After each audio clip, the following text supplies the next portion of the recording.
everyone, I'm June. Welcome to my channel. Today we'll be experiencing the United States of America.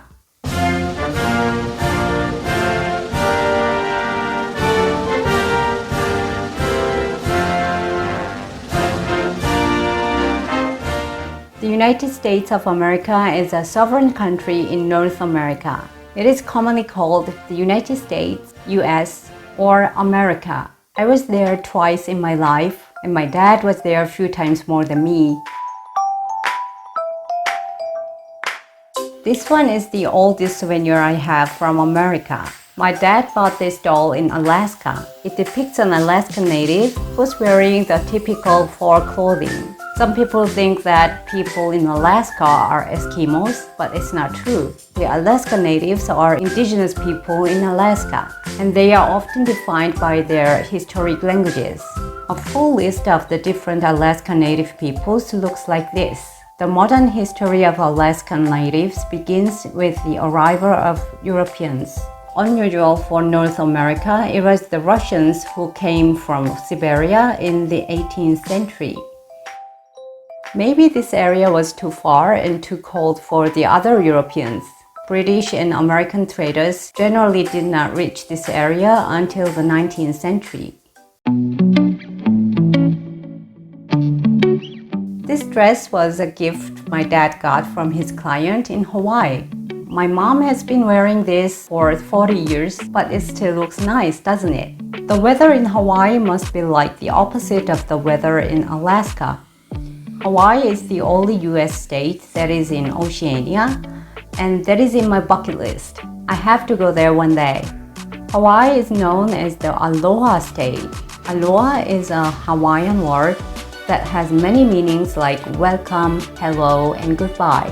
It also means love and care. Native Hawaiians are a Polynesian group whose ancestors came from what is now French Polynesia. They make up 21% of Hawaii's total population, and their original language is the Hawaiian language, but Hawaiian Pidgin or English is more common.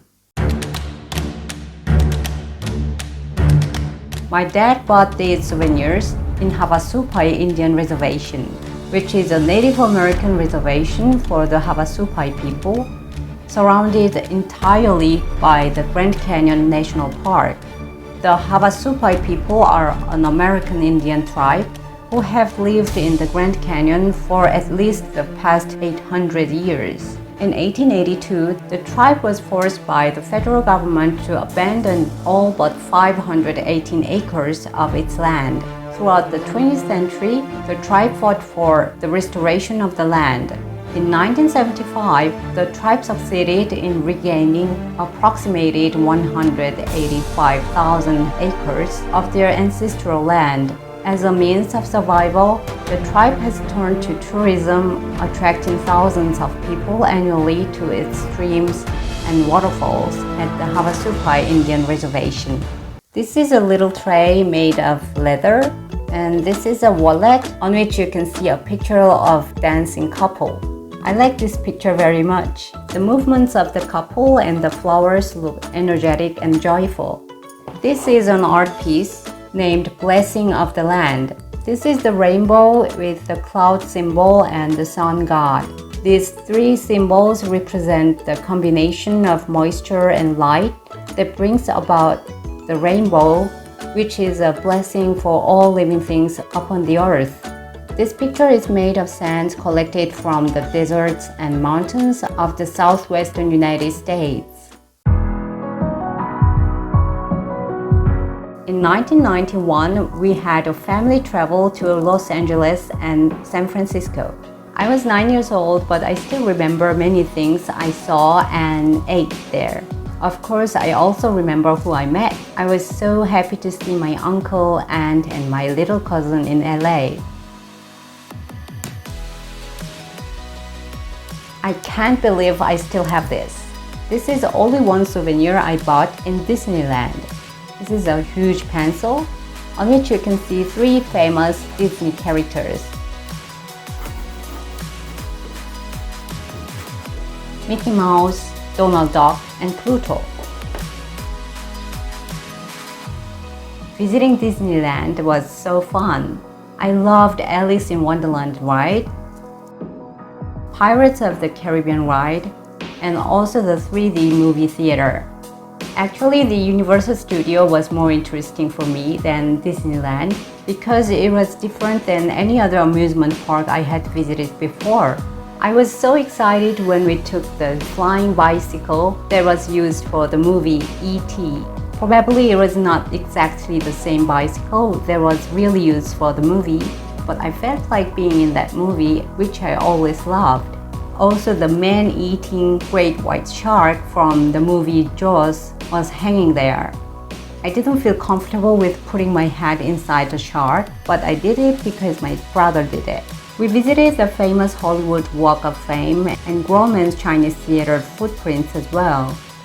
At the time, I had no idea who Sophia Loren was, but I just posed for the camera just like my mom did. I bought these shells in San Francisco, and today I'm gonna open it for the first time.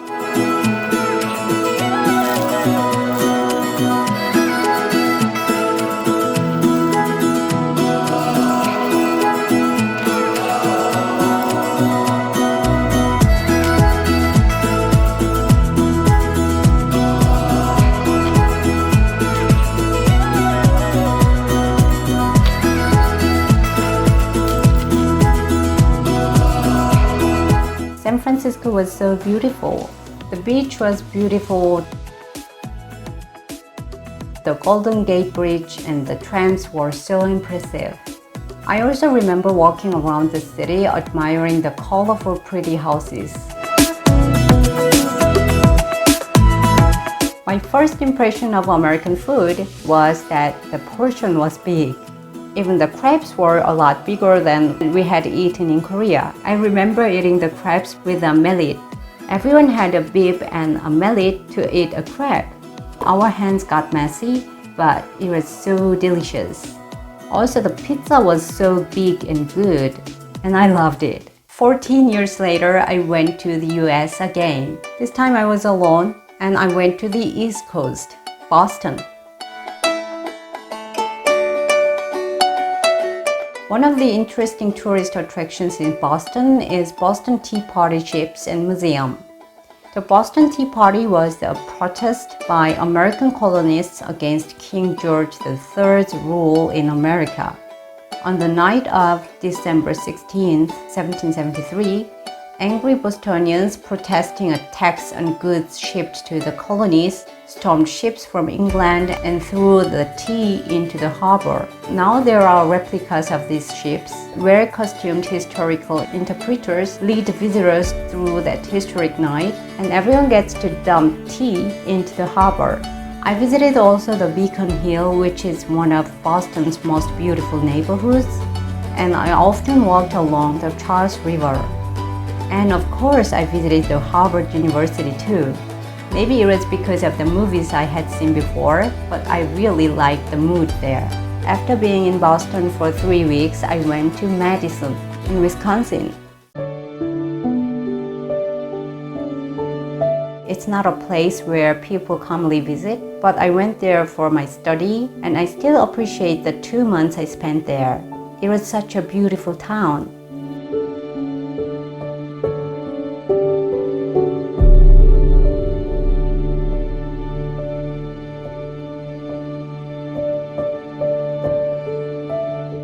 I was considering what kind of American food I could make, and I chose 2 things.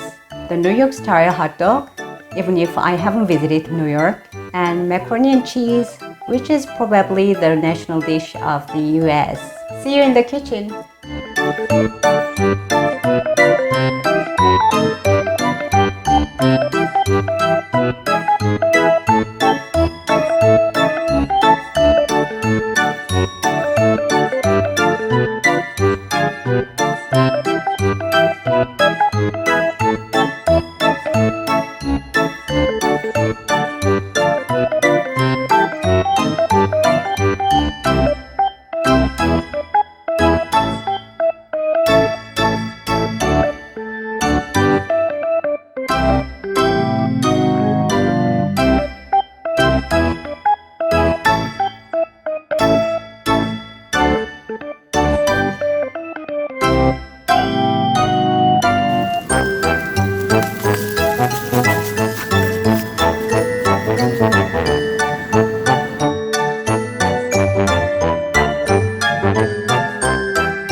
Thank you for watching this video and see you next Friday.